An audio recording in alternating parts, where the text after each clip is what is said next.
ऊँट चला भाई ऊँट चला। यह हमारी पहली कविता है कक्षा 2 के लिए और सुंदर कविता है। इसमें ऊँट के बारे में बताया गया है और इसके शब्दार्थ और तुक वाले शब्द इस प्रकार हैं। बालू, रेत को कहा जाता है। करवट, हाथ या पीठ के बल लेटने की स्थिति होती है। जब हम सोते हैं तो करवट के बल सो सकते हैं। भई, भाई को बोला जाता है। और तुक वाले शब्दों में भला, चला। इन 2 पंक्तियों को आप देख सकते हो। अंतिम शब्द तुकांत शब्द हैं। होने और ढोने भी तुकांत शब्द हैं, तुक वाले शब्द हैं। चलिए अब आगे है झटपट कविता पढ़कर मजा लो। यह एक 4 पंक्तियों की छोटी सी कविता है। इसको आप झटपट पढ़ेंगे। कुछ ऊँट ऊँचा, कुछ पूँछ ऊँची, कुछ ऊँचे फुट की पीछ ऊँची, तो आपको लगेगा कि आपकी जो जीभ है वो लड़खड़ा रही है। इसको इंग्लिश में टंग ट्विस्टर बोला जाता है, हिंदी में झटपट कविता बोली जाती है। आप इसको ज़रूर प्रयास करें, ट्राई करें और देखें कि आपकी जीभ लड़खड़ाए या नहीं। अब रेगिस्तान की बात है। ऊँट रेगिस्तान में सबसे ज़्यादा मिलते हैं। नीचे 2 चित्र बने हैं। सही जगह पर ऊँट का चित्र बनाइए। अब देखिए, पहले चित्र में बालू दिखाई दे रही है लाल रंग की। दूसरे चित्र में आपको सड़क और 1-2 पहाड़ भी दिखाई दे रहे हैं। तो हमें पता है जो रेगिस्तान होता है उसमें सिर्फ़ और सिर्फ रेत होता है। प्राकृतिक रूप से पेड़ पौधे कम होते हैं और बालू ज़्यादा मिलती है। बालू किसी भी पेड़ पौधे को उगने नहीं देती है। रेगिस्तान में ऊँट सामान्यतः पाया जाता है, इसीलिए उसको रेगिस्तान का जहाज भी कहा जाता है। ऊँट की सवारी करके हम एक जगह से दूसरे जगह जा सकते हैं। रेगिस्तान में ज़्यादातर रेत होने के कारण कोई कार, बस, साइकिल, स्कूटर कुछ नहीं चलता, तो ऊँट ही हमारे पास होते हैं। अब है बालू या रेत कहाँ कहाँ मिलती है। तो बालू और रेत समुद्र के किनारे, नदी के किनारे और रेगिस्तान में तो आमतौर पर मिलती ही है। ये देखिए, समुद्र का किनारा है जहाँ पर आपको रेत ही रेत दिखाई देगा। ये नदी का किनारा है। आप जब भी नदी बहेगी तो वहाँ पर रेत इकट्ठा हो जाएगा। अब है कितना, हिलता डुलता ऊँट चला, इतना ऊंचा ऊँट चला। अब ऊँट के बारे में ही बात करेंगे। ऊँट कितना ऊंचा है?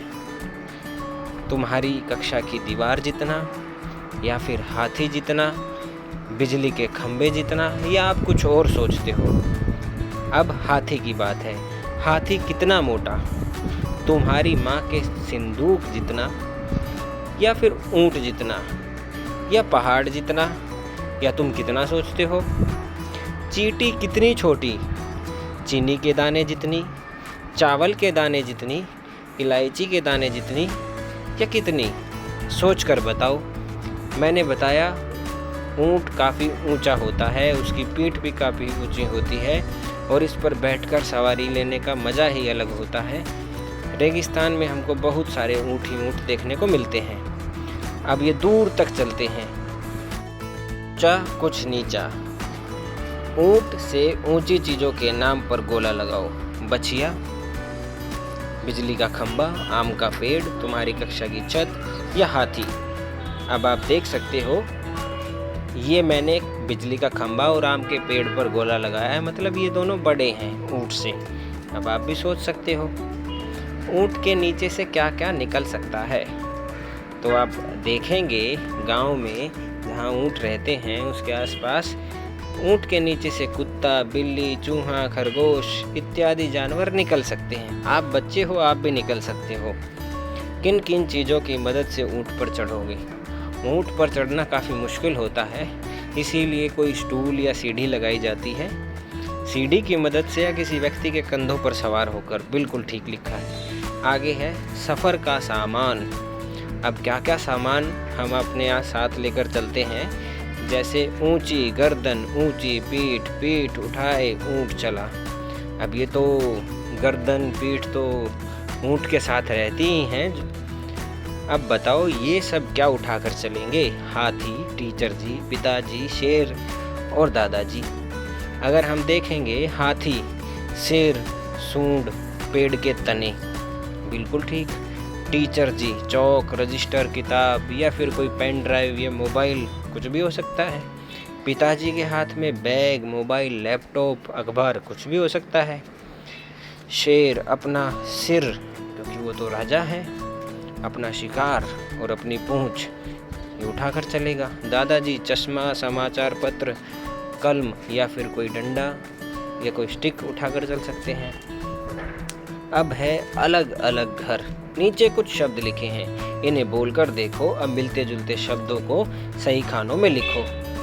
झूठ, सूट, भला, धस, हंस, तब, कब, गला, आलू, चालू, ये सब तुक वाले शब्दों को अपने हिसाब से आप यहाँ से देखकर भर सकते हैं।